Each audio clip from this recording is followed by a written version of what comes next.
શું તમે ક્રિકેટ રમવા ગયા, કેચ પકડવા ગયા, આંગળી પર બોલ વાગ્યો અને હવે આંગળી આમ થઈ ગઈ છે, સીધી નથી થઈ શકતી, તો આને શું કહેવાય? Mallet finger. મેલેટ ફિંગર થાય છે એના કારણે આંગળીને એક્સટેન્ડ કરવા માટે, ફિંગરને એક્સટેન્ડ કરવા માટે અહીંયાથી એક ટેન્ડન જતું હોય. જો કોઈ કારણસર જેમ કે કેચ પકડવા જતા દડો વાગે અથવા તો કંઈ ઇન્જરી ત્યાં થાય અને જો એ ટેન્ડન તૂટી જાય અથવા તો આ ભાગમાં નાનું અમથું ફ્રેક્ચર થાય તો આપણી જે ફિંગર છે એ સીધી ના થઈ શકે, અને જો એ સીધી ના થઈ શકે તો એને મેલેટ ફિંગર કહેવાય. જ્યારે પણ આવું થાય ત્યારે ડૉક્ટર પાસે જવાનું, ડૉક્ટર એનો એક એક્સરે લેશે. એક્સરેની અંદર જો અહીંયા ફ્રેક્ચર હશે તો એ તમને ઓપરેશનની સલાહ આપશે.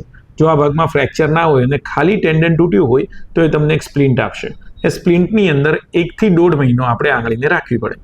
ફિંગર એટલો સમય અંદર કન્ટિન્યુઅસ સીધી રાખવાની અને એક પણ વખત વાળવાની નહીં. આટલું કરવાથી મોટા ભાગે એ પ્રોબ્લેમ સોલ્વ થઈ જતો હોય છે. પણ જો પ્રોબ્લેમ સોલ્વ ના થાય તો પછી આગળ ટ્રીટમેન્ટની જરૂર પડી શકે.